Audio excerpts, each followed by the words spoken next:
आज हम बात करने वाले हैं the art of self discipline by Kimberly Olson book के बारे में। राघव हमेशा से अपने आप से एक सवाल पूछता था, मैं इतना आलसी क्यों हूँ? ये सवाल उसके मन में तब आता जब वो अपने ड्रीम प्रोजेक्ट्स को अधूरा छोड़ देता, या जब सुबह जल्दी उठने का अलार्म बजता और वो स्नूज बटन दबाकर फिर सो जाता।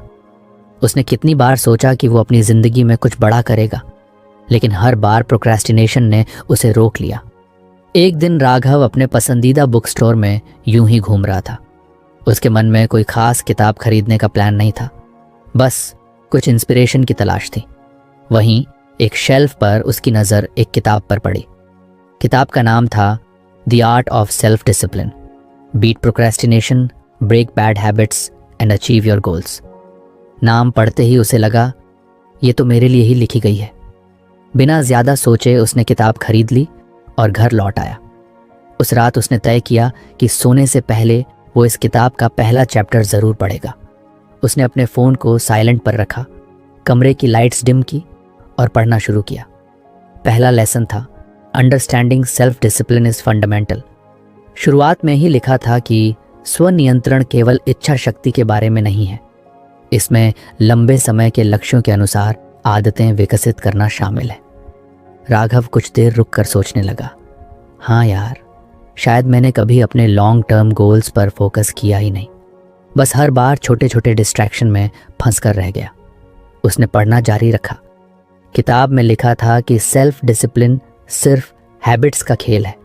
जो चीज़ें तुम्हारे बड़े सपनों से मेल नहीं खाती, उन्हें रोकने का साहस तुम्हारे अंदर होना चाहिए। किताब पढ़ते पढ़ते उसे अपनी ज़िंदगी की कुछ पुरानी यादें ताज़ा हो गईं। स्कूल के दिनों में वो एक ब्रिलियंट स्टूडेंट था।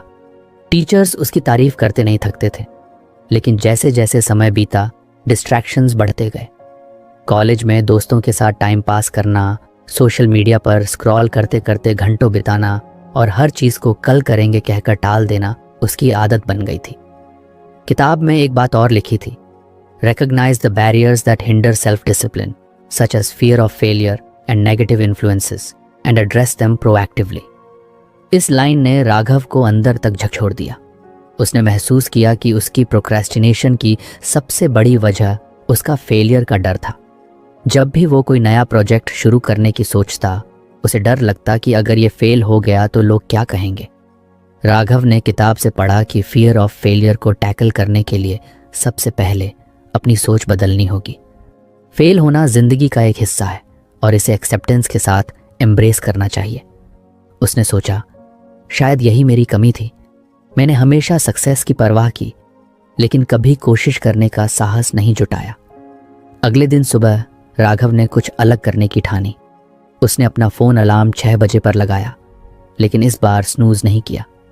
बिस्तर से उठते ही उसने खुद से कहा, आज मैं उस लड़के जैसा नहीं बनूंगा जो कल से शुरू करेगा। आज ही मेरा पहला दिन है। उसने अपने दिन की शुरुआत एक छोटे से वर्कआउट और मेडिटेशन से की। सुबह के इस बदलाव ने उसे अंदर से पॉजिटिविटी का एहसास कराया। उसने सोचा, ये तो सच में काम कर रहा है। उसने किताब के उस लेसन से एक और चीज़ सीखी थी, हैबिट्स धीरे धीरे डेवलप होती हैं। उसने फैसला किया कि हर दिन वो एक नई छोटी हैबिट पर काम करेगा। शाम को ऑफिस से लौटने के बाद उसने अपने ड्रीम प्रोजेक्ट पर काम करने का प्लान बनाया। उसका ड्रीम था कि वो एक राइटर बने, लेकिन हर बार प्रोक्रेस्टिनेशन और डर उसे रोक देते थे। उसने किताब के पहले लेसन को याद किया और अपने डर का सामना करने की ठानी। उसने सबसे पहले अपने राइटिंग स्पेस को ऑर्गेनाइज्ड किया, अननेसेसरी डिस्ट्रैक्शंस को दूर किया और 30 मिनट के लिए लिखना शुरू किया। पहले दिन उसने सिर्फ 2 पैराग्राफ लिखे, लेकिन उसने खुद को कहा, it's not about quantity, it's about consistency. उसने खुद को प्रॉमिस किया कि हर दिन वो 30 मिनट लिखने की आदत बनाएगा। उसकी ज़िंदगी में धीरे धीरे छोटे छोटे बदलाव आने लगे। वो सुबह जल्दी उठने लगा, हर दिन कुछ नया सीखने की कोशिश करता और अपने गोल्स के लिए छोटे छोटे स्टेप्स लेता। किताब में उसने पढ़ा था कि डिसिप्लिन की सबसे बड़ी कुंजी कंसिस्टेंसी है। उसने इसे अपने जीवन का मंत्र बना लिया। हालांकि ये सब आसान नहीं था। कुछ दिन ऐसे भी आते जब राघव का मन नहीं करता कि वो अपने गोल्स पर काम करे, लेकिन वो किताब की एक और लाइन याद करता, self discipline is not about perfection, it's about progress. यही सोचकर वो हर दिन खुद को कुछ और बेहतर बनाने की कोशिश करता। राघव को समझ आ गया था कि सेल्फ डिसिप्लिन का मतलब खुद को टॉर्चर करना नहीं है। इसका मतलब है अपनी प्रायोरिटीज़ को पहचानना और अपने लॉन्ग टर्म गोल्स के लिए खुद को अलाइन करना। उसने महसूस किया कि छोटे छोटे स्टेप्स ही उसे उसके बड़े सपनों तक पहुंचा सकते हैं। अभी तो राघव ने सिर्फ इस किताब का पहला लेसन ही पढ़ा था, लेकिन ये लेसन उसकी ज़िंदगी को बदलने की शुरुआत कर चुका था। उसने तय किया कि वो हर हफ्ते इस किताब का एक नया चैप्टर पढ़ेगा और उसमें लिखी बातों को अपनी ज़िंदगी में इम्प्लीमेंट करेगा। राघव के जीवन में किताब पढ़ने की आदत अब धीरे धीरे मजबूत होती जा रही थी। हर रात सोने से पहले वो उस किताब का एक नया चैप्टर पढ़ता और उस पर सोचता। उसने महसूस किया कि सिर्फ पढ़ने से कुछ नहीं होगा जब तक वो सीखी हुई बातों को अपनी ज़िंदगी में लागू नहीं करेगा।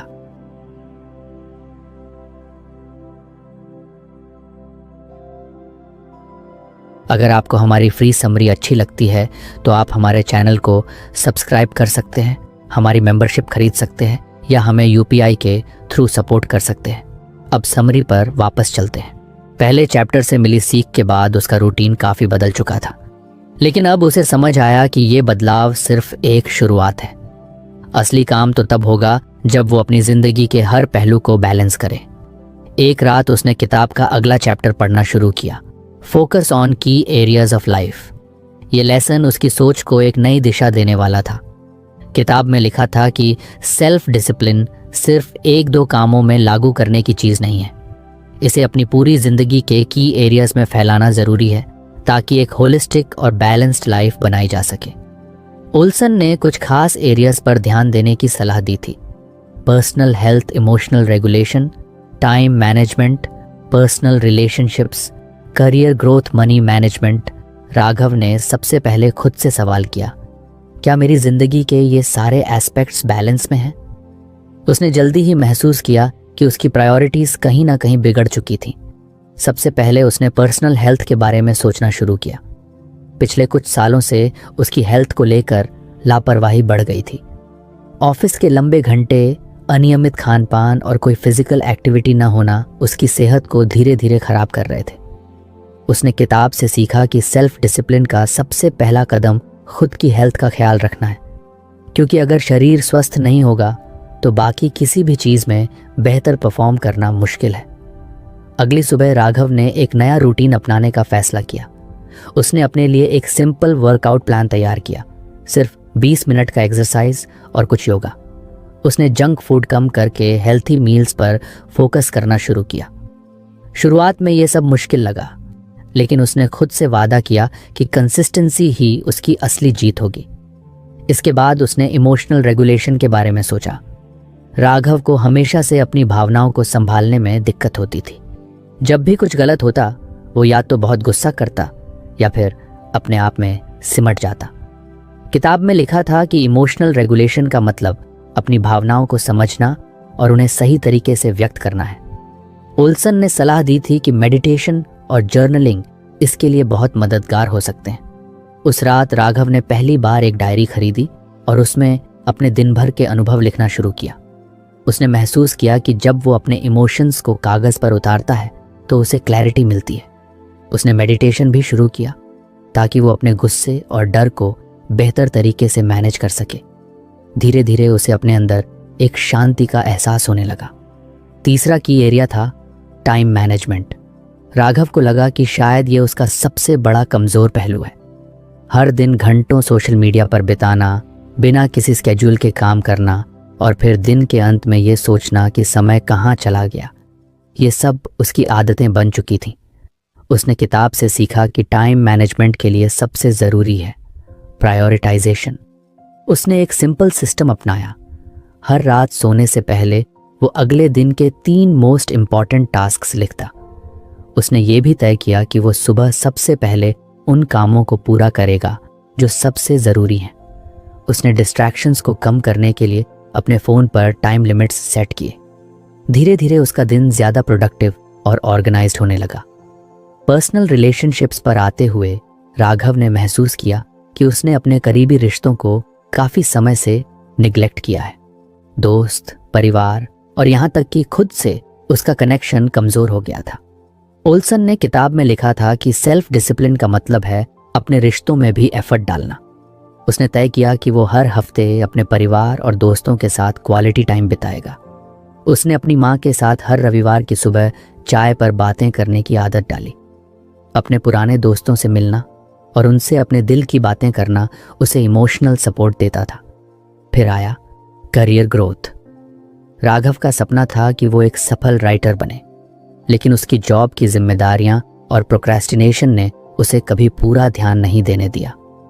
किताब ने उसे सिखाया कि करियर में ग्रोथ के लिए सबसे ज़रूरी है अपने पैशन को अपना प्रायोरिटी बनाना। उसने हर दिन अपने राइटिंग स्किल्स पर काम करना शुरू किया। भले ही दिन में सिर्फ 1 घंटा लिखे, लेकिन उसने इसे कभी स्किप नहीं किया। उसने खुद को याद दिलाया, सकारात्मकता की कुंजी है न कि पूर्णता। अंत में उसने मनी मैनेजमेंट पर फोकस करना शुरू किया। राघव को पैसे बचाने और वाइजली खर्च करने में हमेशा से दिक्कत होती थी। ओल्सन ने इस पर लिखा था कि फाइनेंशियल डिसिप्लिन भी सेल्फ डिसिप्लिन का एक अहम हिस्सा है। उसने अपना मासिक बजट बनाया, अनावश्यक खर्चों को कम किया और बचत पर ध्यान दिया। उसने देखा कि जब उसने अपनी फाइनेंसेस को कंट्रोल में लिया तो उसकी एंग्जाइटी भी कम होने लगी। राघव की जिंदगी में अब छोटे छोटे बदलाव साफ दिखने लगे थे।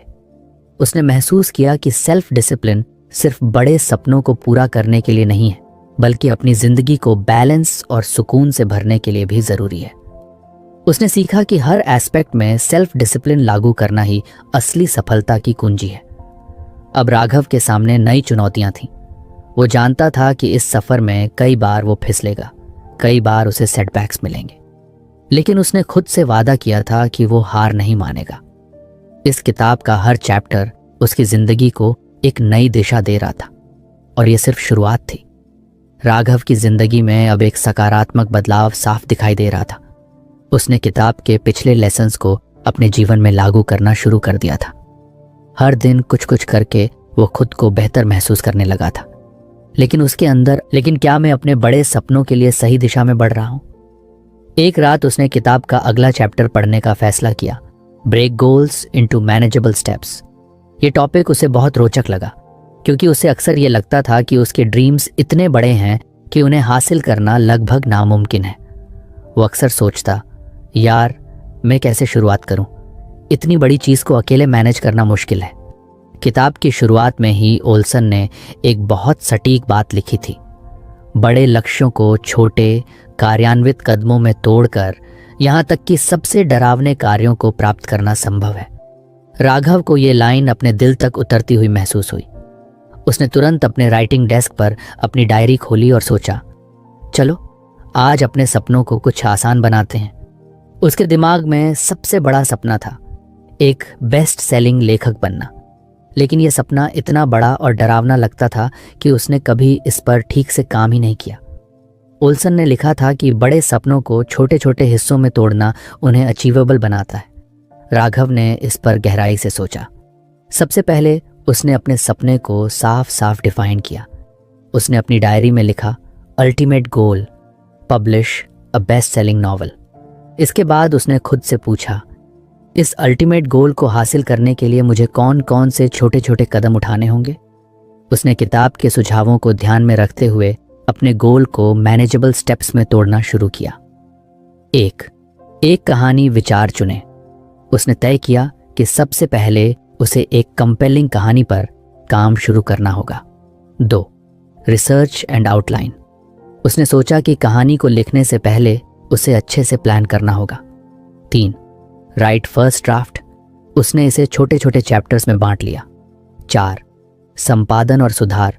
उसने माना कि पहली ड्राफ्ट परफेक्ट नहीं होगी, इसे सुधारने के लिए समय देना होगा। 5. एक प्रकाशक या सेल्फ पब्लिश। इसके लिए उसने रिसर्च शुरू करने का सोचा। 6. Marketing and promotion.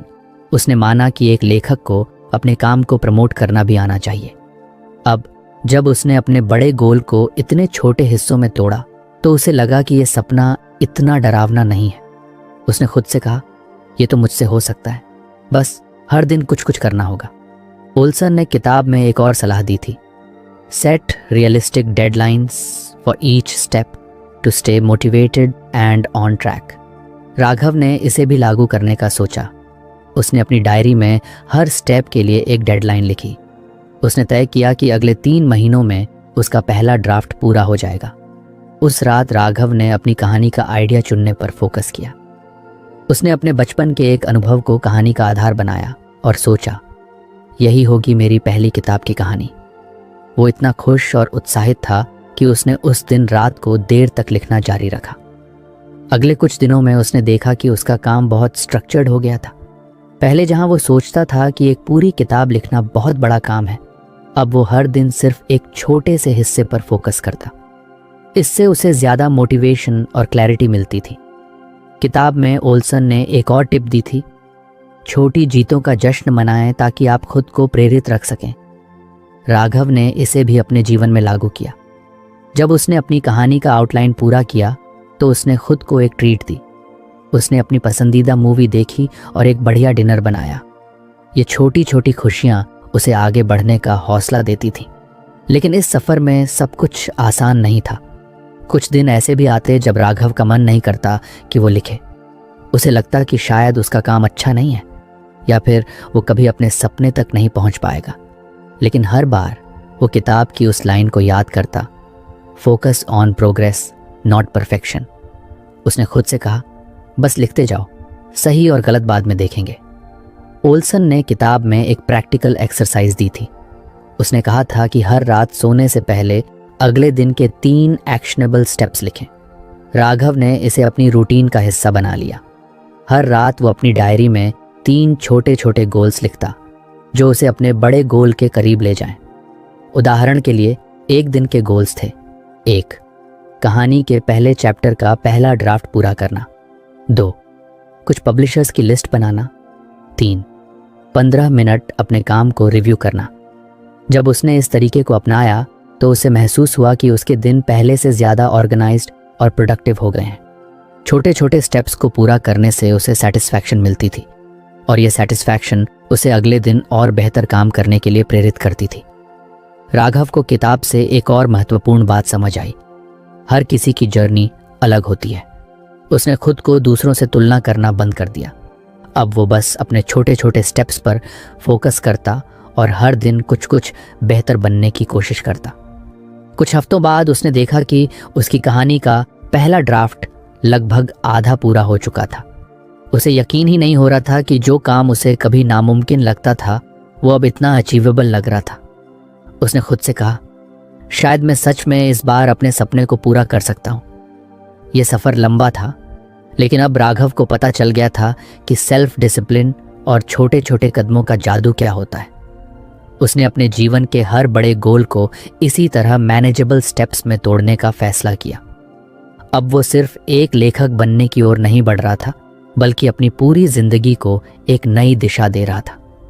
राघव की जिंदगी में बदलावों का सिलसिला अब उसकी सोच से भी आगे बढ़ चुका था। जैसे जैसे वो किताब के अगले चैप्टर पर पहुंचा, उसे समझ आया कि अब उसे अपने इमोशंस पर भी काम करना होगा। उसने किताब का अगला लेसन पढ़ना शुरू किया, कल्टीवेटिंग इमोशनल रेगुलेशन।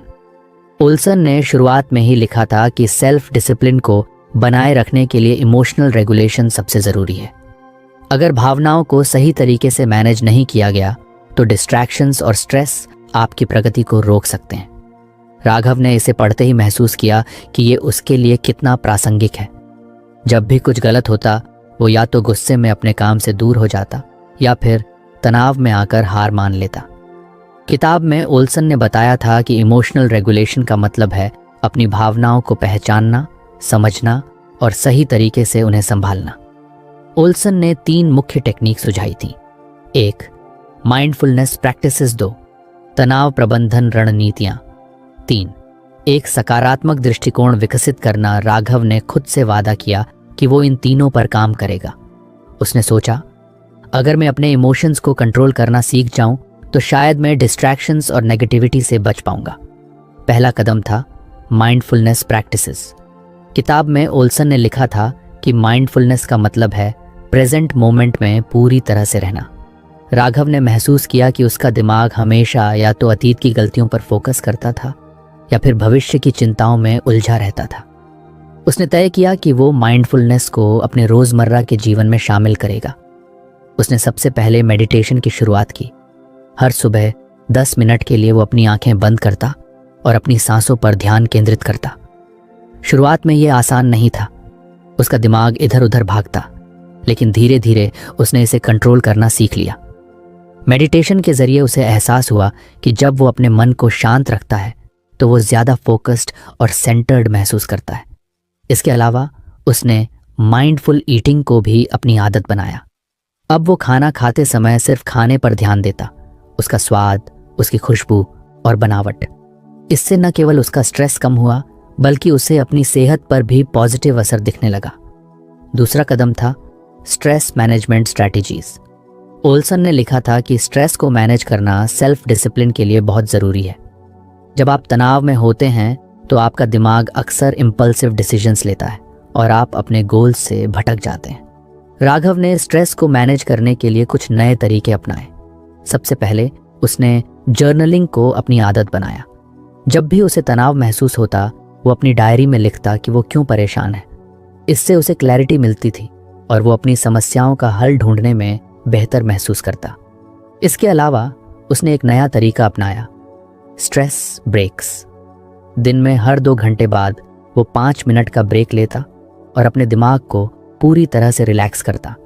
कभी वो खिड़की के बाहर देखता तो कभी एक गहरी सांस लेकर खुद से कहता, ये मुश्किलें भी गुजर जाएंगी। राघव ने एक और चीज़ सीखी, फिजिकल एक्टिविटी स्ट्रेस को कम करने का सबसे अच्छा तरीका है। उसने अपनी शाम की वॉक को प्राथमिकता दी। चलते समय वो अपने पसंदीदा गाने सुनता और ये समय उसके लिए रिफ्रेशमेंट का काम करता। उसने देखा कि जब वो अपनी बॉडी को एक्टिव रखता है तो उसका माइंड भी ज़्यादा काम रहता है। तीसरा कदम था developing a positive mindset. Raghav ने महसूस किया कि नेगेटिविटी उसकी सबसे बड़ी दुश्मन है। जब भी उसे कोई सेटबैक मिलता, वो खुद को कोसने लगता। ओल्सन ने लिखा था कि एक पॉजिटिव माइंडसेट के बिना सेल्फ डिसिप्लिन को बनाए रखना मुश्किल है। किताब में एक टेक्निक दी गई थी, पॉजिटिव अफर्मेशंस। ओल्सन ने लिखा था कि हर दिन खुद से पॉजिटिव बातें करना आपकी सोच को बदल सकता है। राघव ने इसे भी आजमाने का फैसला किया। उसने हर सुबह अपने आप से कहा, मैं अपने गोल्स को हासिल करने में सक्षम हूँ। हर सेटबैक मुझे मजबूत बनाता है। मैं अपनी ज़िंदगी का मालिक हूँ। इन एफर्मेशंस ने धीरे धीरे उसके सोचने का तरीका बदल दिया। अब जब भी कोई मुश्किल आती तो वो घबराने की बजाय खुद से कहता, ये बस एक लेसन है, मैं इससे भी सीख कर आगे बढ़ूंगा। राघव ने अपनी नेगेटिविटी को चुनौती देने का एक और तरीका अपनाया। उसने ग्रैटिट्यूड जर्नलिंग शुरू की। हर रात सोने से पहले वो 3 ऐसी चीज़ें लिखता जिनके लिए वो थैंकफुल है। इससे उसका ध्यान अपनी समस्याओं से हटकर अपनी ब्लेसिंग्स पर चला गया। जैसे जैसे राघव इन टेक्निक्स को अपनी ज़िंदगी में लागू करता गया, उसने महसूस किया कि उसकी इमोशनल रिस्पॉन्सेस पहले से ज़्यादा कंट्रोल्ड हो गई हैं। अब जब भी कोई डिस्ट्रैक्शन आता तो वो गुस्सा करने या हार मानने की बजाय अपनी इमोशंस को संभाल कर काम पर लौट आता।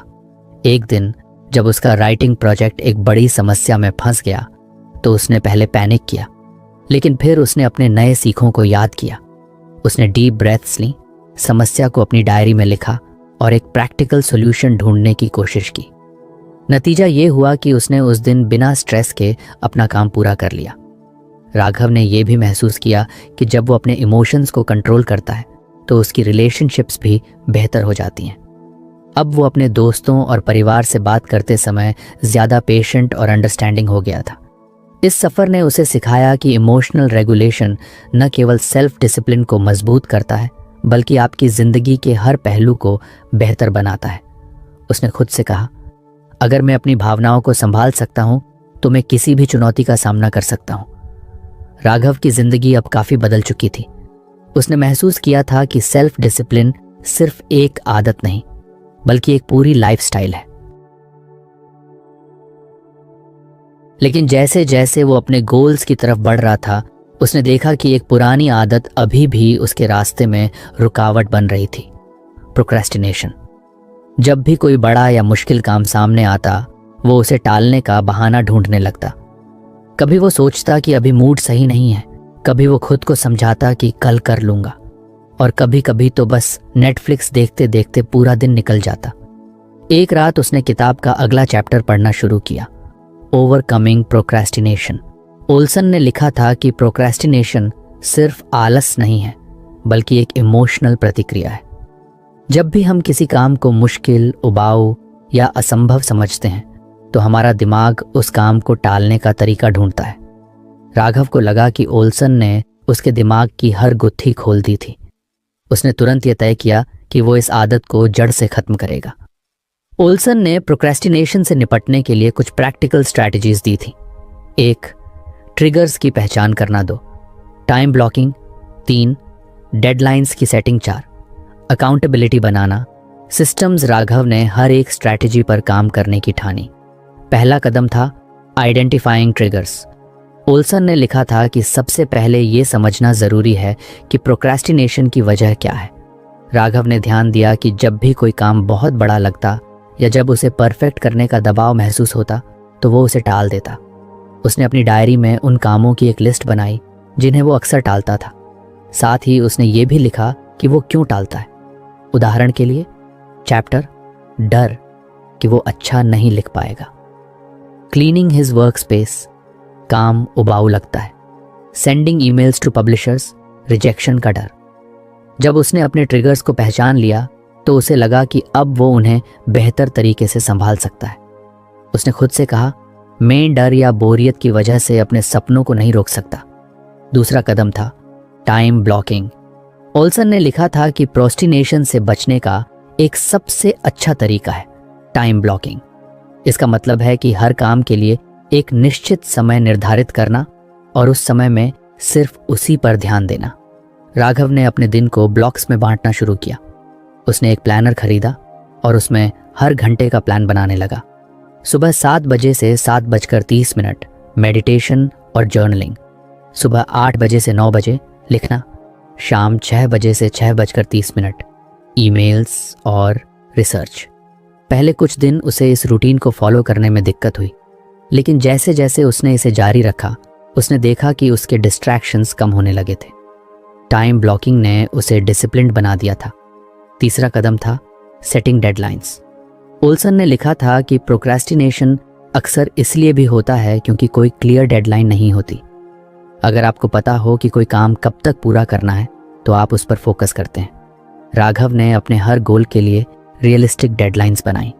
उसने अपने राइटिंग गोल्स को भी छोटे छोटे हिस्सों में तोड़ दिया। उदाहरण के लिए अगले 7 दिनों में पहला ड्राफ्ट पूरा करना, अगले 3 दिनों में 3 पब्लिशर्स को ईमेल्स भेजना, हर रविवार अपने वर्क स्पेस को ऑर्गेनाइज करना। जब उसने डेडलाइंस को अपनाया तो उसे महसूस हुआ कि काम अब उसे उतना भारी नहीं लगता।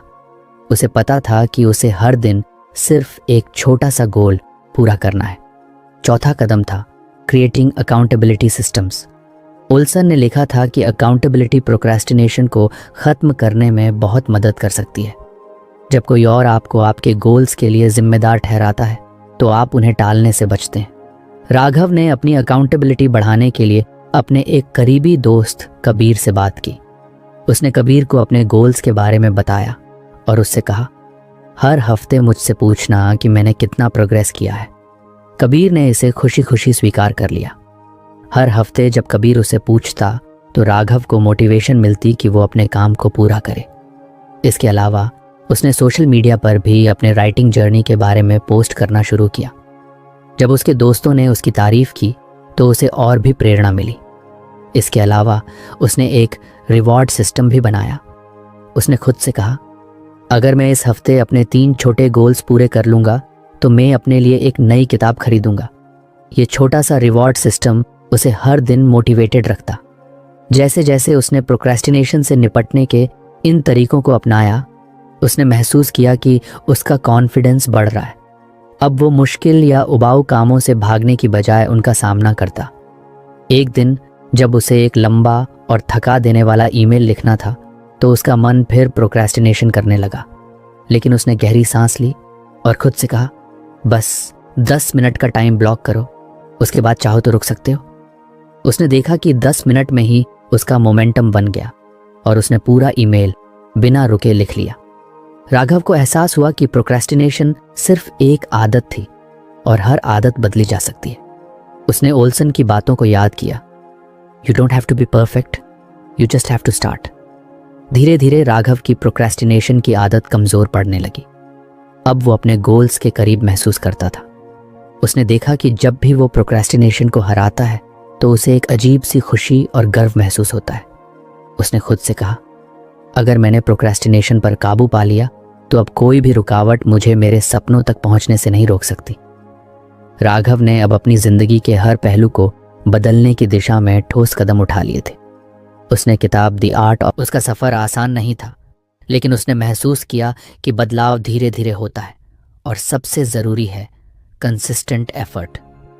किताब के अंतिम पन्नों तक पहुंचते पहुंचते ओल्सन ने एक बात पर जोर दिया था, self discipline is not a destination, it's a life long journey. Raghav को समझ आ गया था कि यह सफ़र कभी ख़त्म नहीं होगा, क्योंकि इंसान हमेशा कुछ नया सीख सकता है और बेहतर बन सकता है। एक दिन राघव ने अपनी लिखी हुई किताब का आखिरी चैप्टर पूरा किया। वो पल उसके लिए बेहद खास था। उसने जो सफ़र शुरू किया था वो अब उसके जीवन के सबसे बड़े सपने को सच में बदल चुका था। उसकी किताब, जो खुद की मेहनत और संघर्ष की कहानी थी, अब दुनिया के सामने आने के लिए तैयार थी। उसने अपने दोस्त कबीर को मैसेज किया, मैंने कर दिखाया भाई, मेरी किताब तैयार है। कबीर ने जवाब दिया, मुझे पता था कि तू कर लेगा, मुझे तेरे पर पूरा भरोसा था। लेकिन यह सिर्फ उसके सपने पूरे करने की बात नहीं थी। इस सफ़र ने उसे एक बेहतर इंसान बना दिया था। उसने सीखा था कि कैसे अपने इमोशंस को संभालना है, कैसे प्रोक्रेस्टिनेशन को हराना है और कैसे अपनी ज़िंदगी को संतुलित रखना है। उसने खुद से वादा किया कि वो अपनी इस नई ज़िंदगी को कभी खोने नहीं देगा। किताब को पब्लिश करने के बाद राघव को दुनिया भर से सराहना मिलने लगी। उसकी कहानी ने हज़ारों लोगों को प्रेरित किया। कई लोग उसे मैसेज करके कहते कि उसकी किताब ने उनकी ज़िंदगी बदल दी है। लेकिन राघव को सबसे ज़्यादा खुशी इस बात की थी कि उसने खुद को साबित कर दिया था। उसने अपने डर, अपनी कमज़ोरियों और अपनी आदतों को हराकर एक नई पहचान बनाई थी। एक दिन जब राघव एक कॉन्फ्रेंस में अपनी कहानी सुना रहा था, एक युवा लड़का खड़ा हुआ और बोला, आपकी कहानी सुनकर मुझे लगता है कि मैं भी अपनी ज़िंदगी में बदलाव ला सकता हूँ। लेकिन क्या आप मुझे एक आखिरी सलाह देंगे जिससे मैं भी अपने डर और प्रोक्रेस्टिनेशन को हराकर अपने गोल्स तक पहुँच सकूँ? राघव ने मुस्कुराते हुए जवाब दिया, सबसे पहले खुद पर भरोसा करो, कभी मत सोचो कि तुमसे कुछ नहीं होगा। और दूसरी बात, हमेशा छोटे छोटे कदम उठाओ, बड़े गोल्स को छोटे हिस्सों में तोड़ो, जैसे मैंने किया। हर दिन सिर्फ एक चीज़ पर काम करो और सबसे ज़रूरी बात, कंसिस्टेंसी बनाए रखो। उस लड़के ने सिर हिलाया और राघव को लगा जैसे उसने अपनी जर्नी के सबसे अहम सबक को किसी और तक पहुंचाया है। जैसे ही वो स्टेज से नीचे उतरा, उसने महसूस किया कि उसने किताब से जो कुछ सीखा था वो सिर्फ उसके लिए नहीं था, बल्कि उन सभी के लिए था जो अपनी ज़िंदगी को बेहतर बनाना चाहते थे।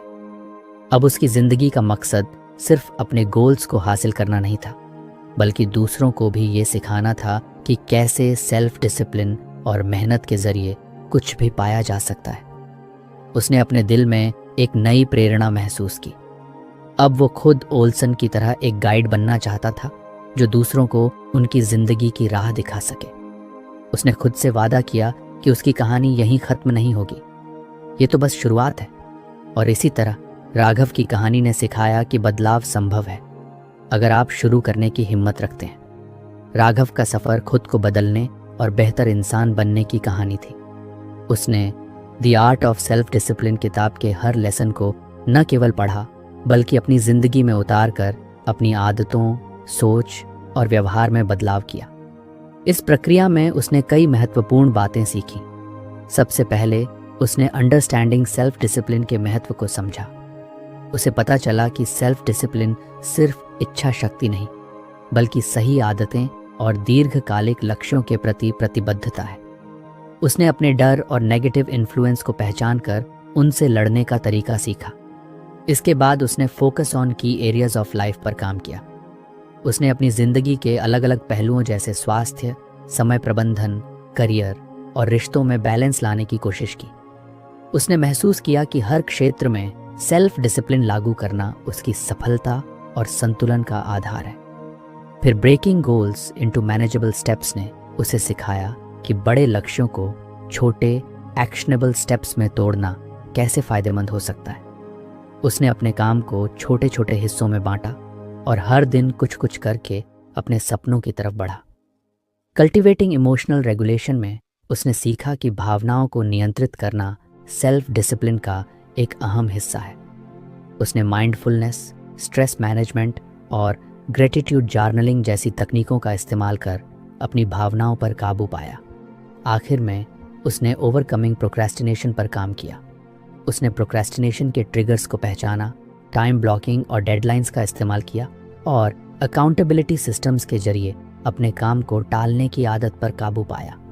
इन सभी लेसन्स ने राघव को एक डिसिप्लिन्ड, फोकस्ड और सफल व्यक्ति बना दिया। उसकी कहानी इस बात का सबूत है कि बदलाव मुश्किल हो सकता है, लेकिन सही प्रयास और निरंतरता से सब कुछ मुमकिन है। तो फ्रेंड्स, ये थी हमारी आज की बुक समरी।